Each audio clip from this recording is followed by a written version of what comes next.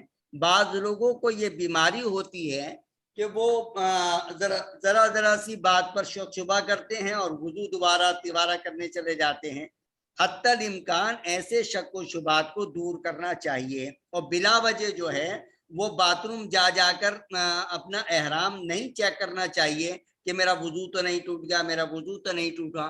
اس لیے ان شک و شبہات کو دور کرنا چاہیے, اور جو یقینی بات ہے اسی پر عمل کریں. ہاں, اگر کسی شخص کو یہ یقین ہو جائے, یا یقین کی حد تک بات ہو جائے کہ کچھ قطرات نکل آئے ہیں, تو اس کو دوبارہ وضو کرنا چاہیے.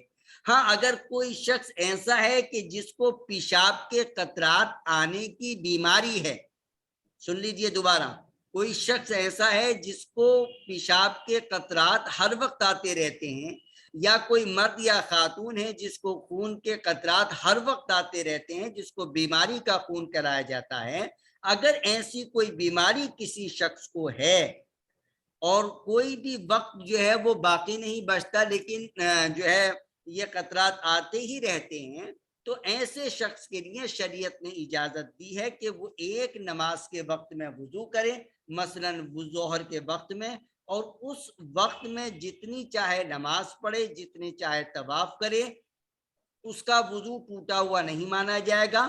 وضو یقینی طور پہ ہوگا جب دوسری نماز کا وقت شروع ہو جائے گا, مثلا عصر کی نماز کا وقت, تو پھر اس کو دوبارہ وضو کرنا ہوگا. اور مغرب تک اس دوران جتنا چاہے وہ نماز, ظاہر ہے کہ عصر سے مغرب تک نفل نمازیں نہیں ہوتی ہیں, لیکن قرآن کی تلاوت کرنا چاہے, طواف کرنا چاہے, تو وہ کر سکتا ہے. تو سب ایسی صورت میں احرام تبدیل کرنا پڑے گا اگر کوئی شخص واقعی شرعی مریض ہے؟ دیکھیے, کچھ قطرات تو شریعت اسلامیہ میں معاف ہیں. آدمی جو ہے اپنی ہتھیلی کو سامنے رکھے, اور ہتھیلی کے جو اندر کا حصہ ہے جو گڈھے کی شکل میں ہوتی ہے, آدمی اگر اپنے پنجے کو, ہاتھ کو جو ہے وہ سیدھا کرے, تو ہتھیلی کا جو اندرونی حصہ ہے, جو ہندوستان پاکستان میں جو 1 روپیہ کانسے کا پہلے آیا کرتا تھا بڑا, آج کل تو جو ہے نا سب لوگوں نے کنجوسی سے کام شروع کر دیا ہے, اب 5 کا اور 10 کا نوٹ بھی چھوٹا بنانا شروع کر دیا ہے. لیکن آج سے 20 سال 25 سال 30 سال پہلے جو 1 روپیہ کانسا کا آیا کرتا تھا کافی بڑا, اس سے کم مقدار میں اگر ناپاکی لگی ہوئی ہو, تو ایسی مجبوری میں نماز وغیرہ پڑھی جا سکتی ہے. ٹھیک.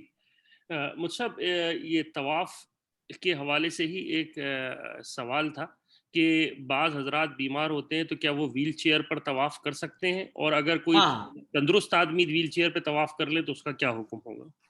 دیکھیے, آدمی ہو یا عورت, مرد ہو یا عورت, طواف جو ہے چل کر ہی کرنا چاہیے.